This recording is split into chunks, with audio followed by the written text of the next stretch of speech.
السلام علیکم ناظرین، میں سیدہ ظاہرہ عابدی آپ کی میزبان آج ایک بہت حساس موضوع پہ آپ سے بات کرنا ہے۔ فتویٰ فتویٰ کیا ہوتا ہے، اس کی غرض و غایت کیا ہوتی ہے، یہ کس صورت میں دیا جاتا ہے، کس کی ذمہ داری ہوتی ہے۔ یہ میں کوئی عالم دین نہیں ہوں، ایک بہت معمولی سی الف ب پڑھی ہوئی خاتون ہوں،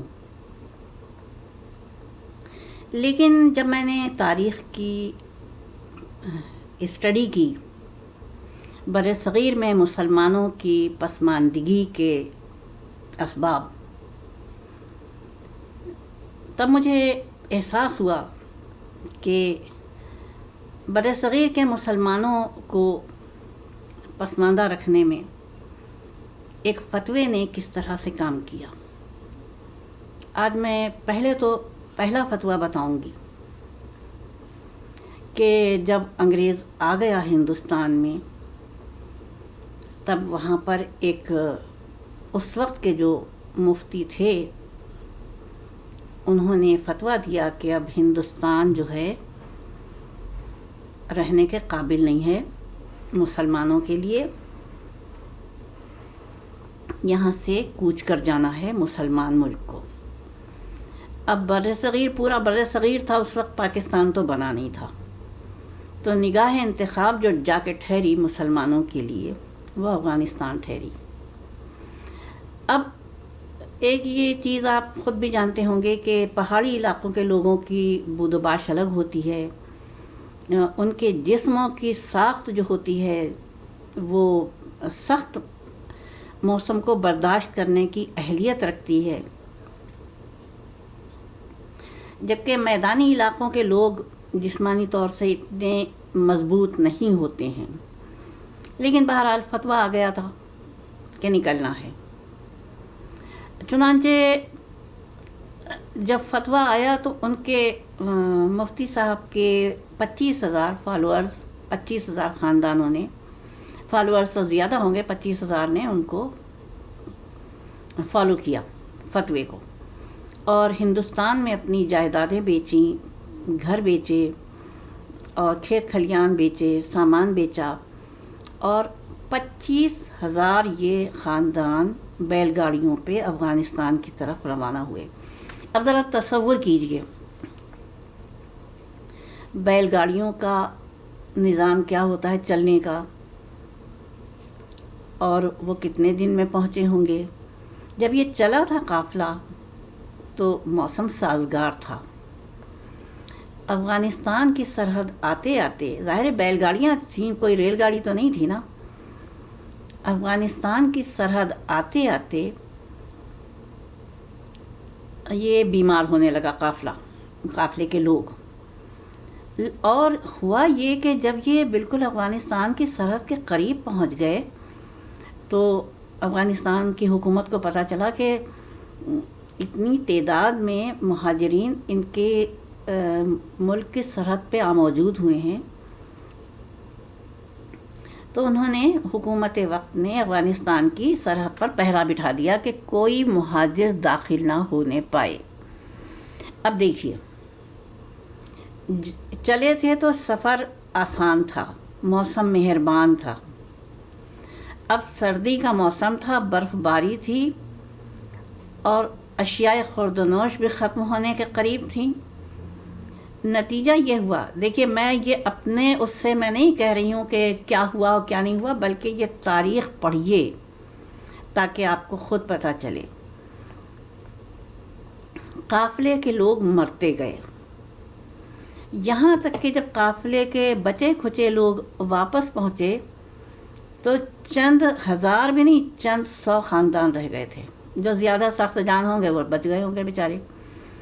یہ ایک فتویٰ، اس فتوے کو دیتے وقت وہ عوامل، وہ اسباب،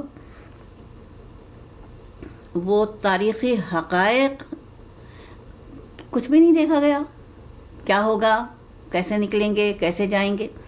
اس بربادی کے اثرات کیا 3 نسلوں نے نہیں بھگتے ہوں گے؟ تو یہ ہے ایک فتویٰ جو ہندوستان کے مسلمانوں پر اثر انداز ہوا. اب یہ تو چند ہزار تھے، چلیے 25,000 خاندان تھے، 25,000 کو 5 سے ضرب دے لیجئے تو اتنے افراد تھے. ایک اور فتوے کا ذکر، انگریز آیا. ابھی میں اس سے پہلے میں بتاؤں کہ میری بات ادھوری رہ گئی پچھلی، کہ فتویٰ تو دے دیا گیا کہ ہندوستان اب رہنے کے قابل نہیں ہے، یہاں غیر قوم آ گئی ہے. تو یہ تو سوچتے فتویٰ دینے والے کہ جب وہ ہندوستان ان کے آباء و اجداد آئے ہوں گے تو کیا وہ اسلامی ملک ہوگا؟ تو کیا انہوں نے اسلامی ملک میں قدم رکھا ہوگا ان کے آباء و اجداد نے؟ ہندوستان تو کفرستان تھا. چنانچہ یہ ایک فتویٰ اس نے ہزارہ خاندانوں کو اجاڑا. اب آئیے دوسرا فتویٰ. انگریز کو آنا تھا، آ گیا، قدم بھی جما لیے. اور پھر کیا ہوا کہ اس نے کہا صدیوں کی رائج کردہ زبان فارسی اس نے متروک کر دی اور اس کی جگہ انگریزی لے آیا. انگریزی لازمی ہو گئی. اب دیکھیے، ہندوستان میں ایک قوم تو آباد نہ تھی نہ ہے، لاتعداد قومیتوں کا ملک ہے وہ. چنانچہ یہ ہوا کہ ہمارے مسلمانوں کے مفتیان نے فتویٰ دیا کہ اب انگریزی زبان سیکھنی حرام ہے، اور مسلمانوں نے اس چیز کو فالو کیا. ہندوستان کی جتنی قومیتیں تھیں ان سب نے اپنے بچے انگریزی زبان کے اسکولوں میں ڈالے. ہر جگہ انگریزی آ گئی اور مسلمان وہی پسماندگی کی جانب چل پڑے. اس سے آگے والے 10-15 برس میں ہوا یہ، جو مسلمانوں کی نوجوان نسل بڑی ہوئی وہ صرف جونیئر کلرک بڑی ہوئی. ان کو جو جاب دی جاتی تھی بڑا احسان کر کے ہندوستان میں، وہ جونیئر کلرک پہ ملازم ہوتے تھے اور سینئر کلرکی کرتے ہوئے راہی ملک عدم ہو جاتے تھے. جبکہ ہندوستان کی اور قومیتوں کے بچہ انگلش داں بن گیا. اور اس فتوے کے اثرات پاکستان بننے کے بعد بھی مسلمانوں نے بھگتے. میں خود اپنی بات بتا رہی ہوں. جب میرا 6ٹھی کلاس میں داخلہ ہوا تھا اس وقت مجھے پہلی کتاب جو دی گئی تھی انگلش کی وہ شروع ہوتی تھی دس از a boy this is a girl, یہاں سے شروع ہوتی تھی، یعنی ABCD سے. جبکہ ہندوستان کے قومیتوں کے اور قومیتوں کے بچے وہ فر انگریزی پڑھتے تھے، بولتے تھے، سمجھتے تھے.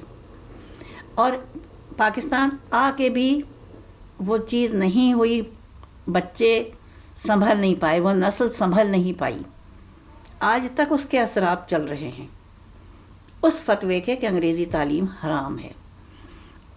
تو یہ میرا ذاتی خیال یہ ہے کہ فتویٰ دینے سے پہلے بہرحال اس کے عوامل اور عواقب پہ غور ضرور کیا جائے، کافی غور کیا جائے کہ یہ کیسا فتویٰ ہے.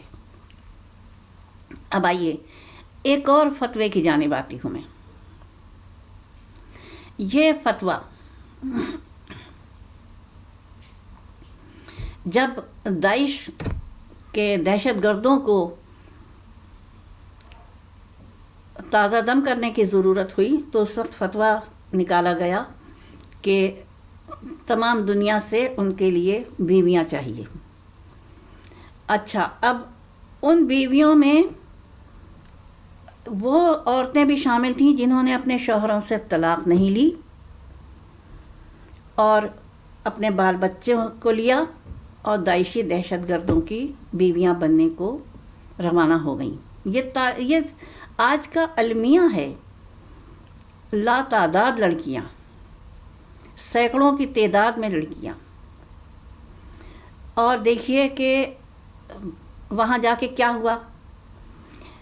وہاں جا کے سوائے تباہی اور بربادی کا تو کچھ نہیں ملا.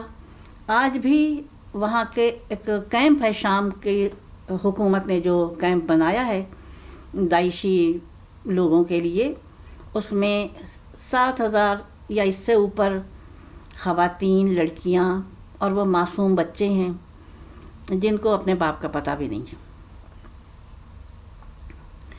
اور جنہوں نے شادیاں بھی کیں تو وہ بھی مارے گئے، کیونکہ بہرحال وہ دہشت گرد تھے.